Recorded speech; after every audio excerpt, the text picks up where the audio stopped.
This is the ninth gate of Kamasaka Zen, the gate of no gate. Dharma Talk 4, the interconnection.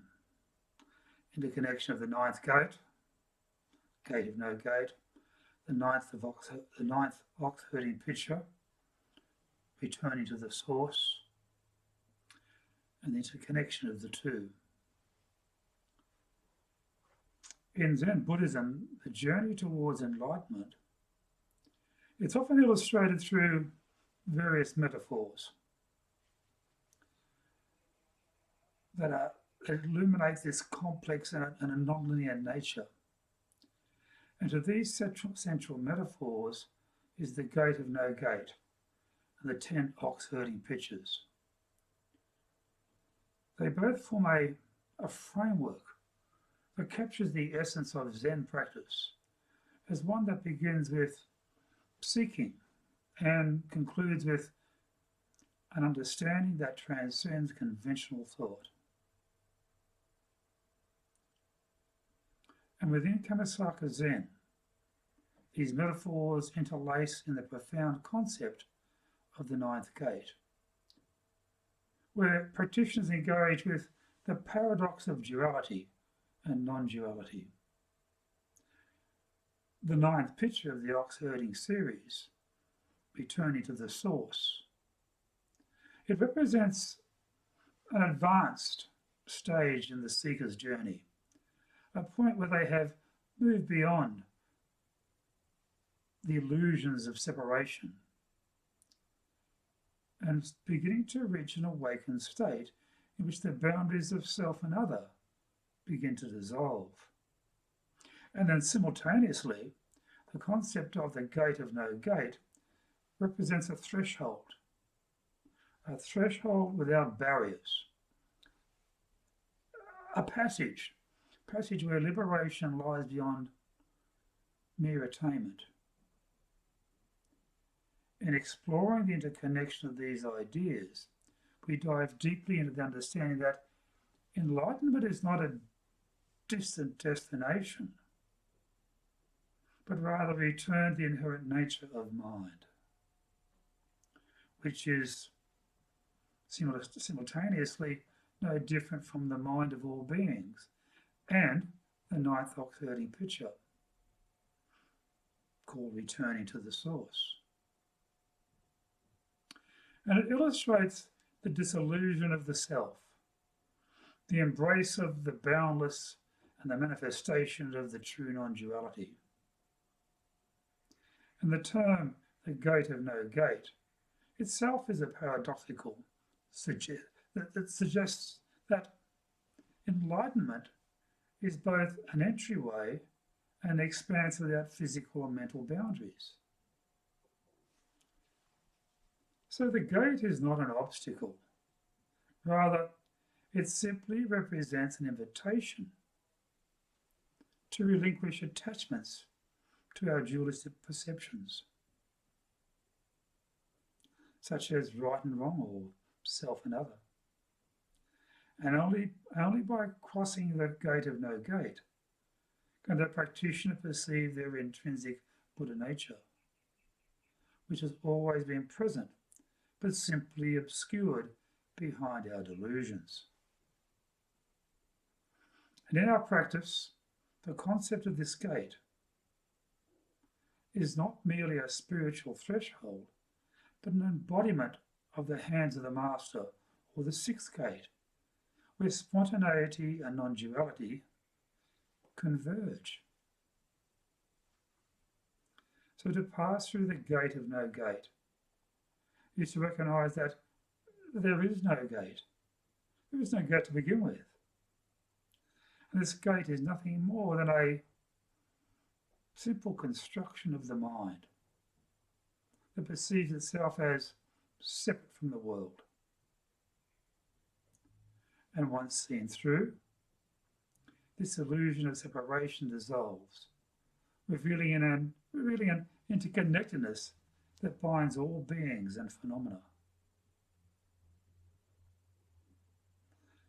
So the experience of crossing the gate of no gate it becomes an internal return to an expansive awareness rather than a movement towards an external goal. And in this way, this gate mirrors the core teachings of Kammasaka,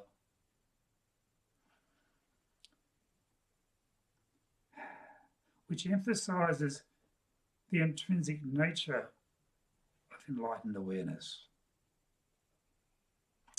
Now, the 10th ox-herding picture, the 10 ox-herding pictures, they traditionally attributed to the 12th century Chinese Zen master Kakuan, and they represent the stages of a Zen practitioner's journey towards enlightenment. In these sequential images, the practitioner is depicted first searching, then finding, taming, and eventually releasing an ox, a symbol for the mind, and by extension, the egoic self. So the 9th picture, returning to the source, it portrays a state in which the practitioner has simply moved beyond the concept of self and realizing that the fundamental oneness that underlies all existence. And it's in this stage they are no longer bound by distinctions between subject and object, self and other. Instead, they simply embody an experience of unity, one that transcends the needs to define or to label. So the 9th stage then is the return to a primordial state of being, an experience of pure awareness that is unmarked by constraints of the ego. And in many ways, it parallels the notion of the gate of no gate. Just as the gate of no gate invites practitioners to abandon all conceptual barriers. So returning to the source reflects the letting go of even the idea of enlightenment itself. The journey that began as a search for the ox concludes with an awareness that there was never anything to be found. The source is not a place, but rather an innate quality of mind, present and accessible at every moment. And within the concept of Kammasaka's 9th gate, returning to the source is both a combination of practice and a reminder that true enlightenment is an ever-present condition, not a distant goal. And at the heart of both the 9th gate and the 9th ox-herding picture is the concept of non-duality, the recognition that distinctions such as self and other are ultimately illusionary. In conventional terms, duality arises when we perceive ourselves as separate entities, distinct from the world around us.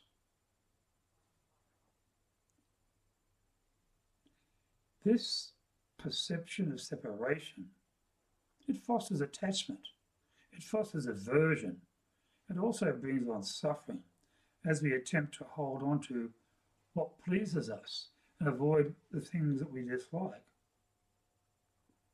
But in Zen practice, we seek to dissolve these boundaries, revealing the emptiness that underlies all phenomena.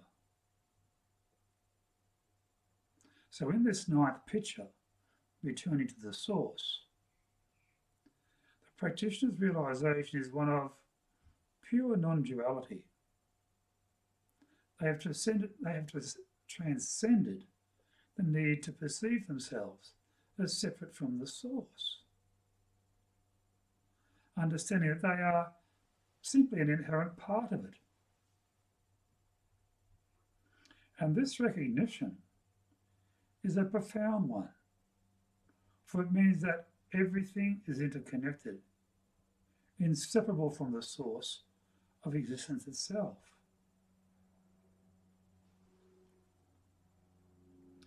So the ninth gate, it echoes this understanding, encouraging practitioners to view all activity as an expression of the Buddha nature that pervades every aspect of reality. And the gate of no gate, it further amplifies this theme of non-duality by presenting practitioners with koans that simply defy logical interpretation.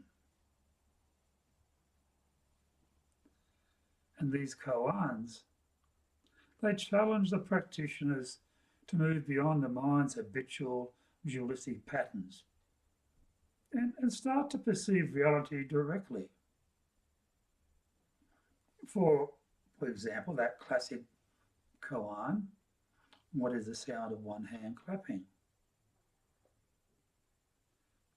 Such questions are designed to reveal the limitations of conceptual thought, thereby inviting the practitioner to pass through the gate of no gate, and do so by releasing the mind's need simply for dichotomy.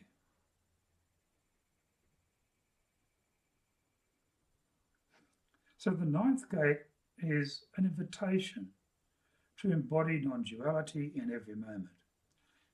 And then by practicing mindfulness, self-inquiry and compassion,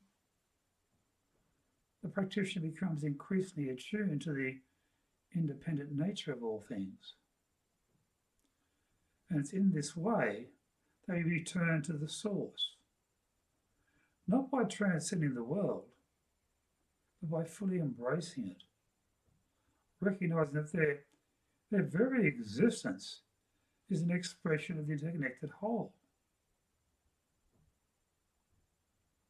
So both the ninth gate and the returning to the source, they illustrate the paradoxical nature of enlightenment itself.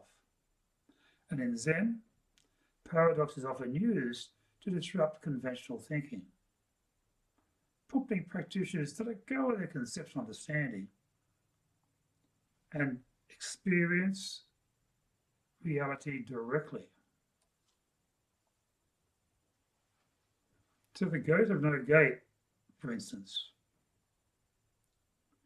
is an open invitation to enter a state beyond conceptual barriers, yet it presents no tangible gate to pass through. Similarly, returning to the source, it suggests a journey back to one's true nature. Yet this source has been present all along.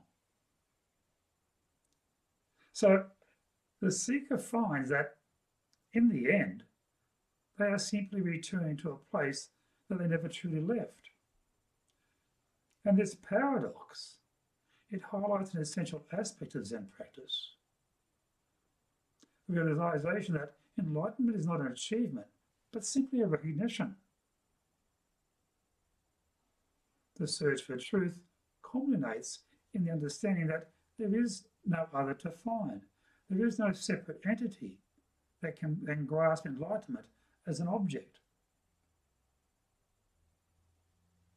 And this theme is central to Kammasaka's ninth gate, where the practitioner is encouraged to understand enlightenment as an ever-present reality beyond the concepts of attainment or arrival.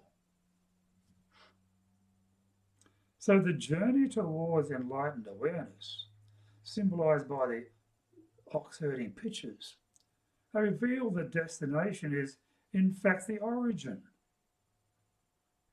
So to truly return to the source is to recognize that one has always been an expression of that source. And it's in this recognition that the duality begins to dissolve. So the convergence of the ninth gate and the returning to the source, it provides a profound framework for our daily life. So rather than seeing enlightenment as a state that's been reserved for meditation cushions or distant retreats, Zen emphasizes the importance of embodying this wisdom in every interaction, every activity, and every relationship.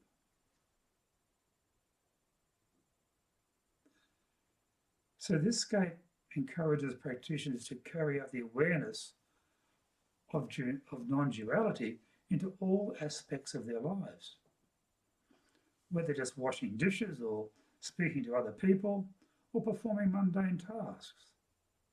And by doing so, they live as an expression of the source itself, unbounded by the limitations of ego and fully immersed in the present moment. So returning to the source then is not a single experience, but an ongoing practice. Because each moment offers an opportunity to perceive life as it truly is, without the filters of desires or fears or attachment. So the gate of no gate, it teaches that there is no separation between enlightenment and ordinary life.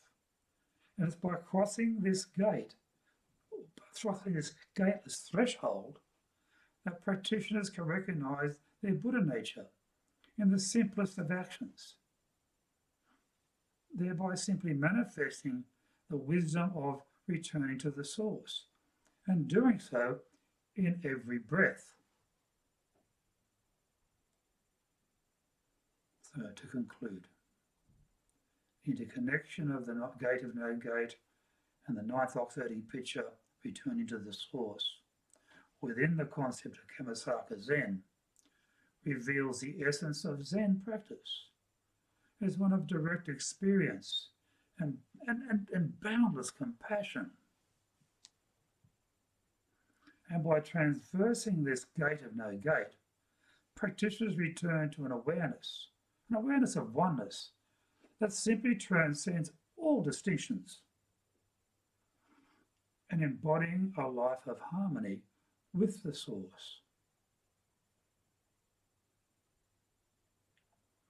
And it's through this realization, the seeker's journey, once filled with longing and seeking, culminates in a profound stillness, where there is nothing to gain, and there's also nothing to lose.